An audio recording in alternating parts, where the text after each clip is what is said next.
सामान्य प्रोग्राम के प्यार मोहब्बत सिक सच्चाई पंहिंजा जे एहसास सां ॿुधण ऐं मोहब्बत अर्पण लाइ तव्हां मिड़नी महिरबाननि जा वॾा वड़।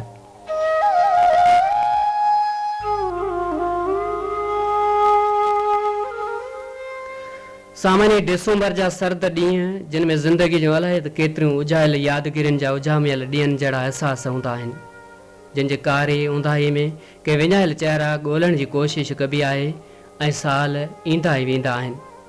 कुझु बि नाहे तब्दील थियणो, कुझु बि साॻी तरह या अलॻि थी अॻियां नाहे ईंदो। सामान्य वेंदड़ साल सिर्फ़ु असांजे कारनि वारनि में हिकु अछो निशान छॾे वेंदा आहिनि ऐं पोइ इहो अछो निशान के कारे रंग में लिकाए वेंदड़ साल जा पेरा डाहे छॾींदा आहिनि।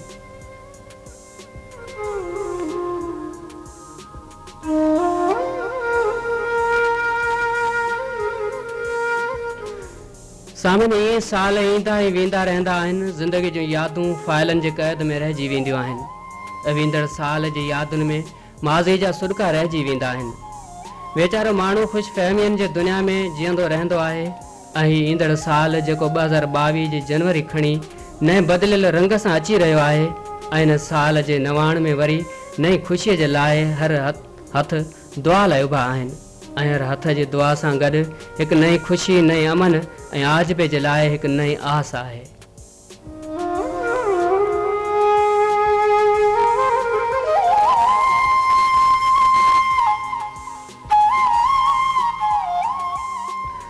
दोस्त अलाए केतिरियूं अखियूं पंहिंजे प्यारनि जे राह तकींदे पथर थी वेंदियूं आहिनि।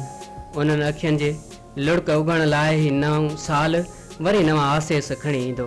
हिन नए साल जे उमेदनि ऐं अहसासनि में वरी हिकु नई जियापे जी दुनिया हूंदी ऐं देश जे रस्तनि ते हिकु नई अमन जे लाइ मोहबत जो नवां रंग हूंदा।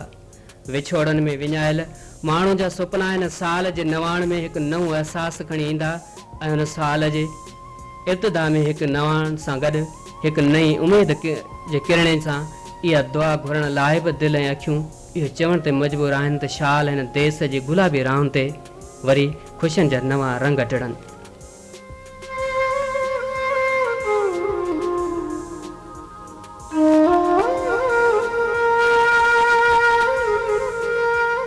ऐं हिन देश जो को बि ॿार यतीम न थिए।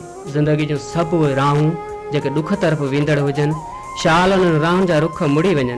शाल ईंदड़ नओं साल जंहिंजो नओं सूरज जंहिंमें कई नयूं तमनाऊं आहिनि उहे साबियां थियनि ऐं नओं साल देश सिंध ऐं सॼे मुल्क जे लाइ ख़ुशियुनि वारो साल साबित थिए।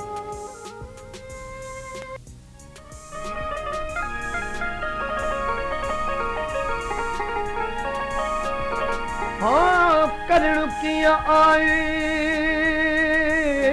दुखी दिल सां दोखो,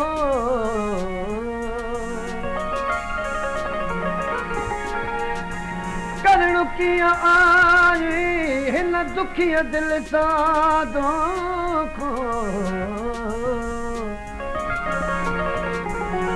अञा पोइ बि आहो को आलम जो हिन इश्क में।